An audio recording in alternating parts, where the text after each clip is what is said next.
మరి అలాగే మనము వస్తున్నప్పుడు మన కుటుంబ సభ్యులు కూడా రాగలిగిన వాళ్ళని ఎంటబెట్టుకునే తీసుకొచ్చేయాలి. ఏం చేయాలండి? ఎంటబెట్టుకునే తీసుకొచ్చేయాలి. అలాగే తీసుకొస్తే ఏం జరుగుతుందంటే చక్కగా నేను నా ఇంటి వారిను దేవుని మందిరంలో సమీపిస్తామనే వాక్యము నెరవేరుతుంది. చూడండి, ఆరాధన సమయం అయిపోయిన తర్వాత ఇంకెక్కడ నిలవకూడదండి.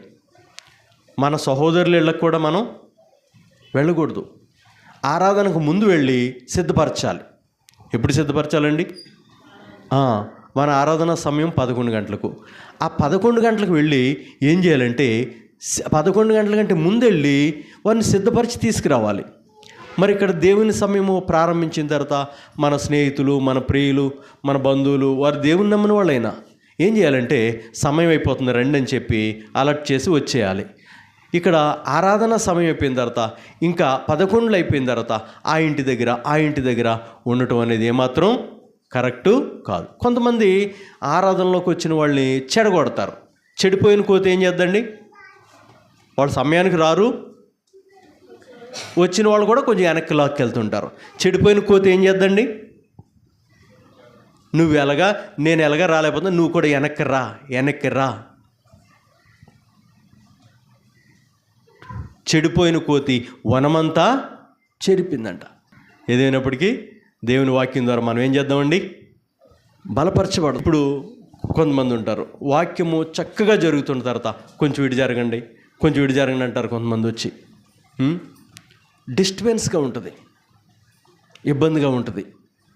ఇక్కడ వాక్యం నడిపింపు తప్పిపోద్ది. విన్నవాళ్ళు కూడా అప్పుడు వచ్చిన వాళ్ళని బట్టి అప్పుడు ప్రైజ్లాడి చెప్తుంటారు.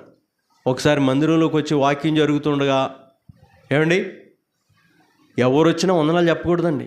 వాక్యం అయిన తర్వాత చెప్పాలి. ఈలోపు బైబిల్ మీద, వాక్యం మీద మీ దృష్టి ఉంచాలి.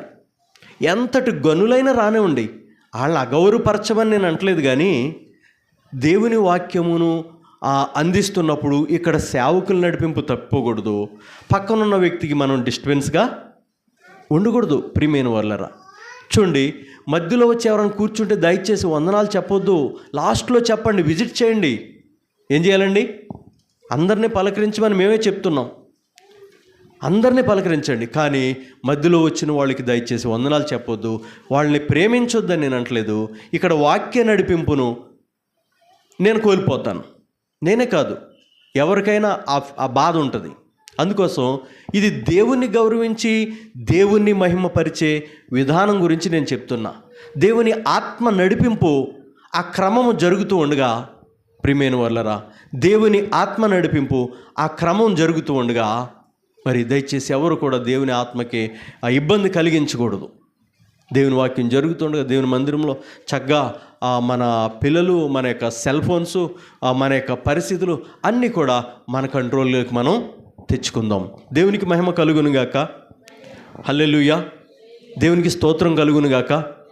ప్రియమైన వాళ్ళరా, చూడండి, గత బుధవారం స్త్రీల కూడికలో నోవాహు భార్య గురించి మనం విన్నాం.